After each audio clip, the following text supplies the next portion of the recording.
Hello dear students of class 10th. This video lecture is related with the unit magnetic effect of current.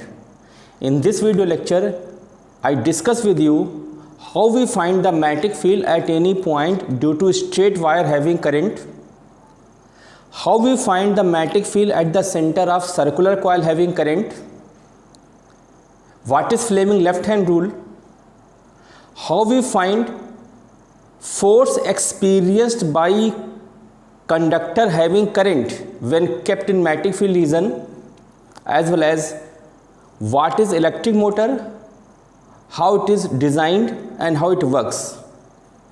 So my first topic is determination of magnetic field at any point due to straight wire having current. As you know that according to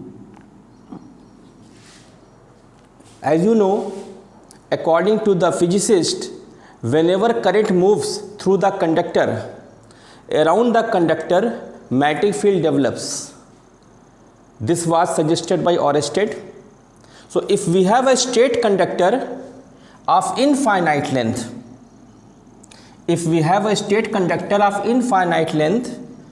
in which current is flowing, then everywhere near the conductor we will have magnetic field. We are interested to find magnetic field at point P, which is at a distance r from the straight conductor of infinite length having current. Experiments suggest that field at P due to straight wire having current varies directly with the current flowing in the conductor. When in the wire there will be more current, here there will be more field. When in the wire there will be less current, here there will be less field. Experiment suggests that field here due to straight conductor varies inversely with the distance of the point from the wire. When distance will be less, field will be more. When distance will be more, field will be less. So when we combine them, we write field is proportional to I and field is inversely proportional to distance. As we remove proportionality sign, we introduce a constant K. This is called proportionality constant, and this is the general expression to find field at any point due to straight wire of infinite length having current. The numerical value of K comes as mu naught upon 2 pi. The numerical value of K comes as mu naught upon 2 pi. Here mu naught is called permeability of free space और vacuum. क्योंकि point और wire के बीच में medium है तो free space है या vacuum है, और आपको मालूम है कि numerical value of permeability is 4 pi into 10 to the power -7. So this expression can also be written as field is equal to 4 pi into 10 to the power -7 into I upon 2 pi R. That is 2 into 10 to the power -7 into I by R. This is the formula with the help of which we can find field at any point due to straight wire of infinite length having current. What is I? Current flowing in the wire. What is R? Distance of the point from the wire. Now when we will take all the parameters in MK system and we put I and R value and solve it, we get the field value in Tesla, and you know strength of field is measured in the unit Tesla.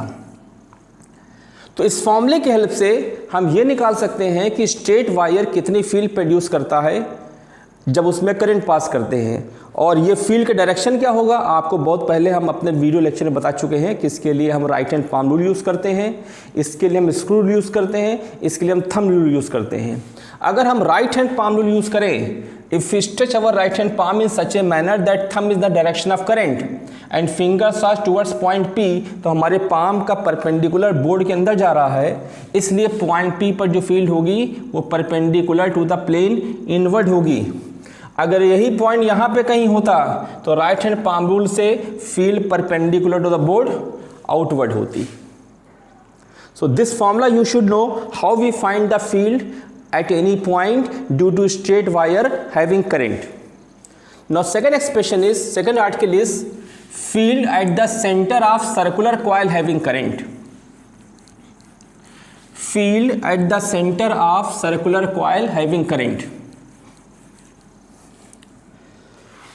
We have a circular coil. This circular coil is having current I. It is the center of the circular coil O, radius of circular coil is R, and now we want how much field will be present at O. Again, due to the logic of Oersted, here there will be field because every current carrying conductor produces magnetic field region around itself. तो ये circular coil is the part of current carrying conductor, तो इसके पास field होगी। Experiments ये कहते हैं कि circular coil के सेंटर पे जो फील्ड होती है वो डायरेक्टली प्रोपोर्शनल होती है वायर में फ्लो होने वाली करंट के। करंट जितनी ज़्यादा होगी सेंटर फील्ड उतनी ज़्यादा होगी।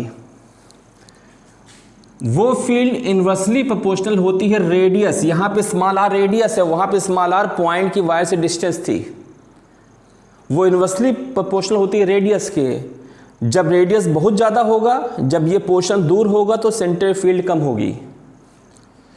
यही फील्ड डायरेक्टली प्रोपोर्शनल होती है number of turns in the coil. अगर सर्कुलर कॉइल में 10 टर्न है, 20 टर्न्स है, 100 टर्न्स है, फील्ड ज़्यादा होगी। 1 टर्न्स है तो फील्ड कम होगी। Capital N represents number of turns. So when we combine them we write B is proportional to N into I by R. And as we remove proportionality sign, we introduce a proportionality constant. This is the general expression to find field at the center of circular coil having current. The numerical value of proportionality constant comes as mu naught upon 2. So this is the formula to find magnetic field at the center of circular coil having current. N is number of turns. अगर coil में 1 turn है तो N की जगह 1 लिख दीजिएगा। Coil में 20 turns है तो N की जगह 20 लिख दीजिएगा। I is the current flowing in the wire coil. R is the radius of the circular loop. Mu naught as we discuss permeability of the free space और वैक्यूम। तो इस फॉर्मूले की हेल्प से हम निकाल सकते हैं कि सर्कुलर कॉइल के सेंटर पे फील्ड कितनी होगी, किधर होगी। इसके लिए फिर वही right hand palm rule. Since current is moving clockwise, thumb look be like this, field is perpendicular to the board inward. अगर करंट एंटी क्लॉकवाइज होती तो field will be perpendicular to the board outward. Next topic is force experienced by current carrying conductor. Force experienced by current carrying conductor when kept in magnetic field region. Dear students, ये article बहुत important है क्योंकि इसी article पर based है हमारा next topic जिसको हम इलेक्ट्रिक मोटर कहते हैं, जो डिवाइस है। हमने दो स्ट्रॉन्ग मैग्नेट्स को एक दूसरे के सामने प्लेस करके uniform magnetic field reason create कर दिया। हम बता चुके हैं आपको कि यूनिफॉर्म मैग्नेटिक फील्ड रीजन को क्रिएट करने का ये भी एक मेथड है। ये फील्ड लाइंस हैं, ये शो कर रही हैं कि फील्ड का डायरेक्शन लेफ्ट से राइट की तरफ है। इस यूनिफॉर्म मैग्नेटिक फील्ड रीजन में हमने एक कंडक्टर रखा CD, ये एक स्टेट कंडक्टर है CD, और इस कंडक्टर का कनेक्शन हमने सेल से कर दिया और यहां पर एक स्विच लगा दिया। At this moment switch is open, as a result no current is flowing in the conductor, so this is not a current carrying conductor. ये करंट कैरिंग कंडक्टर तब कहलाएगा जब इसमें करंट पास करेंगे। उसके लिए हमने की को प्रेस किया, की को प्रेस करते ही सर्किट क्लोज हुआ, सर्किट में करंट फ्लो करने लगी। और हम जानते हैं करंट का डायरेक्शन हमेशा positive terminal to negative terminal होता है। करंट इस तरह से फ्लो कर रही है। अब ये कंडक्टर CD बन गया current carrying conductor. and this current carrying conductor is kept in the magnetic field region created by the magnet. जैसे ही आप ऐसा सेटअप करोगे, इस कंडक्टर पे एक फोर्स लगेगा जिसकी वजह से ये या तो बाहर भागेगा या अंदर भागेगा. The moment we press the key, the moment circuit get closed, conductor either moves outward or moves inward. Any body changes its position only when it experiences force. This is said by the Newton. इसका मतलब जब ये conductor बाहर भागा या ये जब अंदर भागा तो इस पर फोर्स लगा. हम जानना चाहते हैं वो फोर्स कितना लगा. स्टूडेंट्स, एक्सपेरिमेंट्स ये कहते हैं कि current carrying conductor magnetic field reason में रखे जाने पर जो फोर्स एक्सपीरियंस करता है, that force varies directly with the current flowing in the conductor. Larger will be the current, more will be the force, smaller will be the current, less is the force. That force is directly proportional to strength of the magnetic field created by the magnets. In magnet से जो magnetic field create की है उसकी strength कितनी है उस पर depend करता है. मैग्नेट स्ट्रांग होंगे, फील्ड ज़्यादा होगी, फील्ड ज़्यादा होगी, फोर्स ज़्यादा होगा. मैग्नेट्स वीक होंगे, फील्ड कम होगी, फील्ड कम होगी, फोर्स कम होगा. That force varies directly with the displacement of the current, means length of the conductor. More will be the length, larger will be the force, less is the length, smaller will be the force. And that force directly proportional to sine of theta. Now here this theta is very important to know because यही mistake होती है numericals में. यहाँ पर theta angle है current के motion और field के बीच में. Here theta is angle between direction of current and direction of magnetic field. जैसे इस केस में करंट ऊपर से नीचे जा रही है, मैग्नेटिक फील्ड राइट से लेफ्ट लग रही है, तो थीटा 90 डिग्री होगा. अगर करंट नीचे से ऊपर जा रही होती, मैग्नेटिक फील्ड राइट से लेफ्ट होती, तो भी थीटा 90 होता. अब अगर मान लीजिए किसी सिचुएशन में ये फील्ड का डायरेक्शन है और ऐसे ही हमने कंडक्टर को भी रख दिया होता, तो थीटा की वैल्यू या तो 0 डिग्री होती या थीटा की वैल्यू 180 होती. अगर किसी सिचुएशन में हमने दोनों मैग्नेटिक फील्ड रीजन के बीच में इस तरह से कंडक्टर CD को रखा होता, तो थीटा की वैल्यू करंट और फील्ड के बीच जो डिस्प्लेसमेंट है उस पर डिपेंड करती. ये थीटा आपको बुक में दिया जाएगा न्यूमेरिकल में कि एक्यूट है तो कितना है, ऑब्ट्यूज है तो कितना है. लेकिन ये थीटा बड़ा इंपॉर्टेंट है, थीटा पे कंसंट्रेट कीजिएगा. Theta is the angle between direction of the motion of the current and direction of field lines. और ये थीटा हमको ऑब्जर्व करना पड़ेगा न्यूमेरिकल्स में कि थीटा कितना दिया है. तो अगर इन सारे फोर्स जो कोई कंडक्टर एक्सपीरियंस करता है वो इन सारे पैरामीटर्स के डायरेक्टली प्रोपोर्शनल होता है. So we can say that if we combine them we can say that F is proportional to IBL sin theta. When we remove proportionality sign, we introduce a proportionality constant and the numerical value of that proportionality constant comes as 1. तो force experienced by current carrying conductor when kept in external magnetic field region is calculated by the formula IBL sin theta. What is I? Current flowing in the conductor. What is B? Strength of the field created by the magnets. What is L? Length of the conductor. And what is theta? Once again, angle between direction of the current and direction of applied field. Since it is force, so it will come in Newton or Dyne. That depends upon units in which these quantities are given.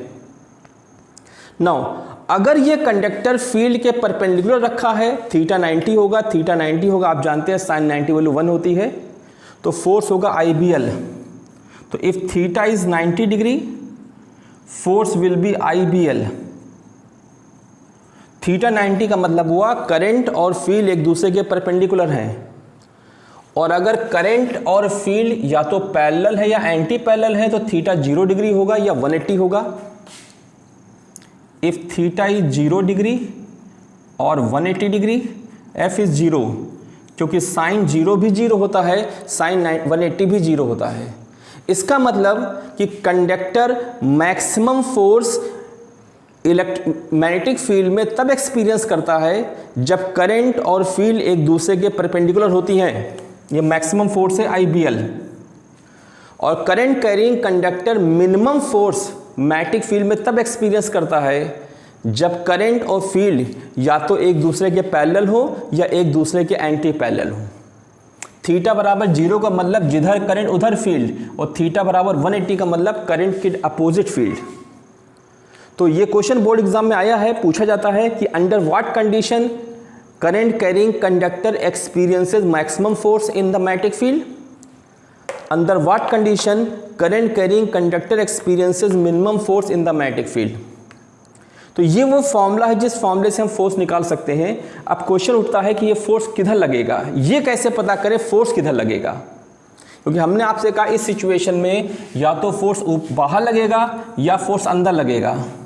तो force किधर, जो current carrying conductor force experience करता है वो force किधर experience करता है, ये हमको पता चलता है फ्लेमिंग के लेफ्ट हैंड रूल से। फ्लेमिंग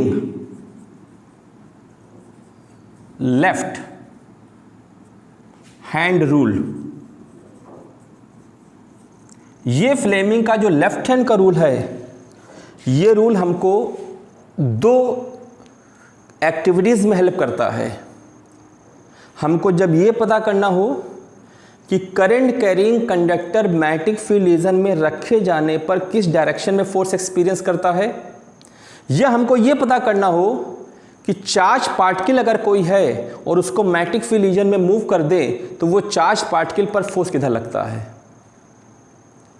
तो Fleming left hand rule is used in two different activities. Number one, when we want to know where current carrying conductor experiences force when kept in the magnetic field region, and number two, where charged particle experiences force when moves in magnetic field region. Fleming ने ये कहा, if we stretch our left hand, thumb, first finger and second fingers in such a manner that all three are mutually perpendicular to each other, and if first finger gives direction of magnetic field, second finger gives direction of the motion of the charge positive charge particle और direction of the motion of current, क्योंकि जिस direction में current चलती है positive charge particle भी उधर ही भागते हैं। तो once again, if we stretch our left hand, thumb, first finger and second finger in such a manner that first finger represent direction of the magnetic field, second finger represent direction of the current or direction of motion of positive charge particle, then thumb will give the direction of the force. तो thumb force के direction में होगा।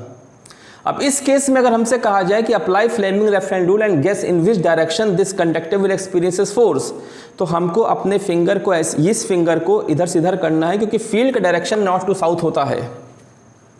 हमको इस finger को current के direction में करना है। तो अगर हम इस तरह से अपने फिंगर कर दे तो ये देखिए फिंगर करंट डायरेक्शन में हो गई, हमारा थंब आपकी तरफ जा रहा है, मीन्स इस कंडक्टर पे फोर्स आपकी तरफ लगेगा।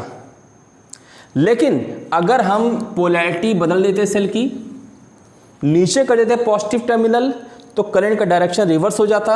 अब करंट डी से सी की तरफ चलती, फील्ड के डायरेक्शन में कोई इफेक्ट नहीं पड़ता। तो अब हम अपने फिंगर को ऐसे रखते, क्योंकि ये फिंगर अभी भी फील्ड के डायरेक्शन में है, लेकिन ये फिंगर करंट डायरेक्शन में चली गई, तो थंब अंदर जा रहा है, means force will act perpendicular to the board inward. So this is called Fleming left hand rule. Once again I am telling you, according to Fleming, if we stretch our left hand, thumb, first finger and second finger in such a manner that first finger is in the direction of the field, second finger is in the direction of the current or positive charge particle, then thumb will give the direction of the force.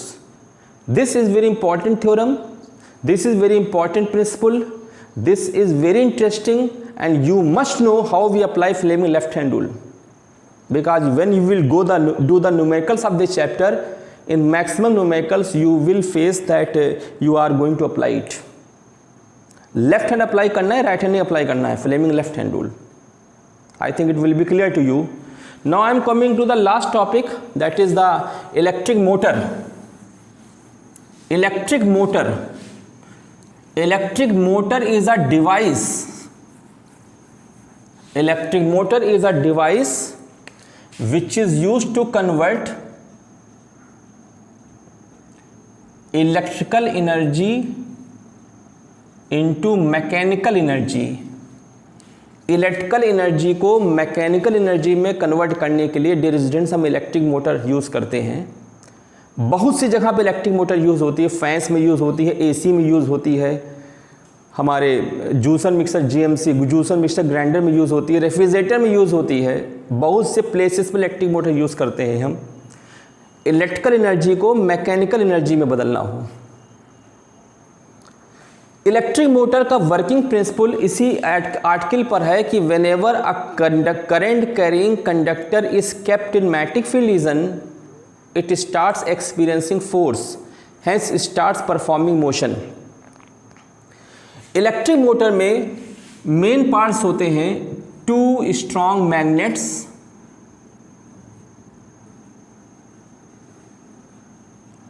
Number 2 coil, number 3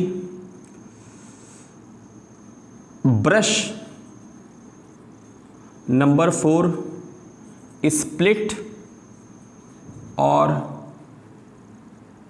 commutator ring.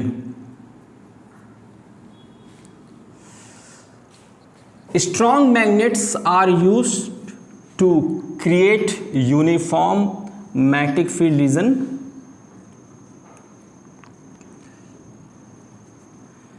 Here we have taken a rod जिसको axle कहते हैं, AXLE axle.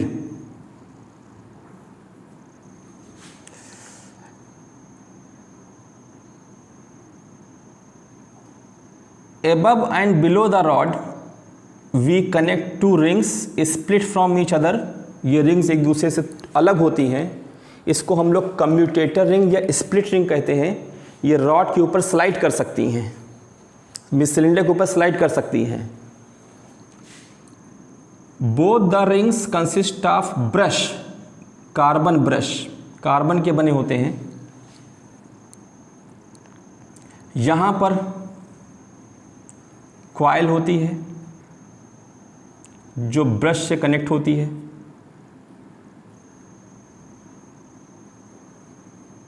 And connected with cell और battery. Key open है. Till key is open circuit is not closed. Till circuit is not closed no current is flowing. लेकिन जैसे ही हम की को प्रेस करते हैं सर्किट में करंट फ्लो करने लगती है. सर्किट में जैसी करंट फ्लो करती है, बिगिनिंग में अगर इस सिचुएशन में है तो करंट ए से बी की तरफ, बी से सी की तरफ, सी से डी की तरफ चल के यहाँ से वापस आ जाएगी. नाउ जैसे ही ये ए बी सेक्शन और C D section current experience में करंट पास होती है, as they are kept in the magnetic field region they starts behaving as a current carrying conductor. As they starts behaving as a current carrying conductor, both the section starts experiencing force. Why not BC section and AD section? Because BC section में current का direction field के direction में है तो theta 0 degree, इस पे force नहीं लगेगा. Why not AD section? Because AD section में करंट का डायरेक्शन फील्ड के अपोजिट है तो थीटा 180 डिग्री, इस पे फोर्स नहीं लगेगा.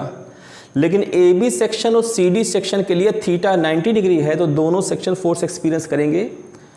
अब इस पे फोर्स किधर लगेगा? फ्लेमिंग लेफ्ट हैंड रूल से फील्ड का डायरेक्शन, करंट का डायरेक्शन. तो A से B की तरफ करंट चल रही है तो थंब हमारा अंदर जा रहा है तो इस पर फोर्स इनवर्ड लगेगा और इस पर फोर्स आउटवर्ड लगेगा, बाहर की ओर. तो डियर स्टूडेंट्स, अगर एक हमारे पास प्लेन हो, इस पर फोर्स इनवर्ड लगे, इस पर फोर्स आउटवर्ड लगे तो ये घूमने लगेगा, जिसकी वजह से कॉइल रोटेट करती है. कॉइल रोटेट करती है, स्प्लिट रिंग रोटेट करती है. फर्स्ट हाफ रोटेशन के बाद AB सेक्शन इधर चला जाता है, CD सेक्शन इधर चला आता है. तो जब सी डी सेक्शन यहाँ पर आ गया, ए बी सेक्शन इधर चला गया, तो करंट अब डी से सी की तरफ चलेगी, सी से बी की तरफ, बी से की तरफ, तो फिर वो रोटेट करेगी। तो कहना हम ये चाहते हैं कि कंटिन्यूसली हमारी कॉइल एक ही डायरेक्शन में रोटेट कर। इस केस में कॉइल का रोटेशन एंटी क्लॉकवाइज होता है, क्योंकि अगर ये प्लेन एक कॉइल है तो ये अंदर फोर्स है, ये बाहर फोर्स है, तो कॉइल ऐसे घूमेगी, सॉरी क्लॉकवाइज। ऊपर से देखने पे कॉइल का मोशन क्लॉकवाइज होगा, whether A B section is towards left, C D section is towards right, और C D section comes towards left और A B section comes towards right. In both the cases our clock will move, our this coil will move in clockwise direction. और यही हम चाहते थे कि current pass करके coil को हम रोटेट कर सकें, मीन्स इलेक्ट्रिकल एनर्जी को हम कन्वर्ट कर सकें मैकेनिकल एनर्जी में। ये जो हमने बनाया है ये टॉप व्यू है, मीन्स ऊपर से देखने पर हमको कॉइल इस तरह घूमती दिखाई पड़ेगी, लाइक दिस। तो अगर आप ऊपर से ऑब्जर्व करो तो ये क्लॉकवाइज मोशन कहलाता है। This is how our electrical motor works. I told you in the beginning where they are used and this is all about your first part of magnetic effect of current. Now second part is electromagnetic induction. In short we tell EMI, and regarding electromagnetic induction we will discuss in our next video lecture. Thank you. Please do like, share and subscribe my channel. Tell your friends to subscribe it. And अगर आपको ये अच्छा लगता है, आपको समझ में आ रहा है ये टॉपिक जो हम आपसे शेयर कर रहे हैं, तो please give comments also when you see the lecture. Thank you.